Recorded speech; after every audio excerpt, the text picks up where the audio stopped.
تعالى اقول لك ازاي الرضاعه بتجيب رضاعه. لو هنقول ان المخ هو المدير، انا هبسطها لك، المخ هو المدير والثدي خلاص هو المصنع بتاع اللبن، والرضيع هو الزبون او المستهلك. اول لما البيبي بيرضع من حضرتك خلاص ده بيبعت اشارات للمخ اللي هو المدير، بيطلع هرمونات للمصنع يقول له يا مصنع عايزين لبن كتير اصل فيه زبون او فيه مستهلكين خلاص، فاللبن يزيد في الثدي فايه الرضيع او اللي هو الزبون يرضع من حضرتك. تعالى نعكس بقى الايه. دلوقتي حضرتك دخلت لبن صناعي يا دكتور عشان ينام، يا دكتور عشان الصفرة، يا دكتور عشان اي حاجه ملهاش لازمه.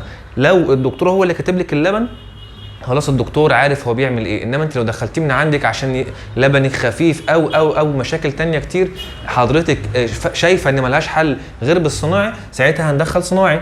خلاص دخلنا صناعي يبقى الاستهلاك على اللبن قل، يبعت اشارات للمدير اللي هو المخ يطلع هرمونات يقول له ايه قلل شويه اللبن لان الاستهلاك عندنا قل. خلاص بعد كده بعد ما الاستهلاك يقل تقول اللبن ينشف او اللبن في ثدي ايه قل، خلاص يبقى نزود شويه في الصناعي، نزود شويه في الصناعي، نزود شويه في الصناعي يبعت برضو اشارات للمخ ان هو يقول للثدي ايه قلل اللبن عشان برضو الاستهلاك قل. فجاه تلاقي ايه، تلاقي كل اللبن اللي في صدر حضرتك خلاص قل خالص شويه واللبن نشف. ليه؟ عشان الاستهلاك. طب اعكس بقى الرضاعه بتجيب رضاعه ازاي؟ زي ما قلنا ان الطفل يرضع المخ يبعت اشارات للثدي طلع لبن اكتر، عشان كده بيقول الرضاعه بتجيب رضاعه، لدرجه ان الناس من كتر الرضاعه بعد كده الثدي بتاعها بيتملي لبن وبيقعدوا يخزنوا اللبن عن طريق التشفيط وبيقعد معاهم بالايام وبالاسابيع وبل بالشهور. فلو عايزه اول نصيحه انك تزودي اللبن ان الرضاعه زي ما المثل بيقول الرضاعه بتجيب رضاعه، وانا حاولت ابسطها لك. الكلام طبعا ده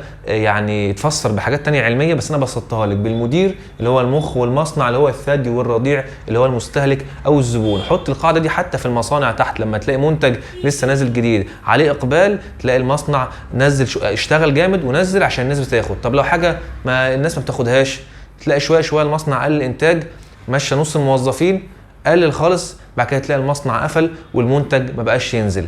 يا رب اكون بسطتها لكم، ويا رب ان شاء الله تعتمدوا على الطبيعي وما تعتمدوش على الصناعي الا لو الدكتور اللي كتب لك اللبن الصناعي. شكرا.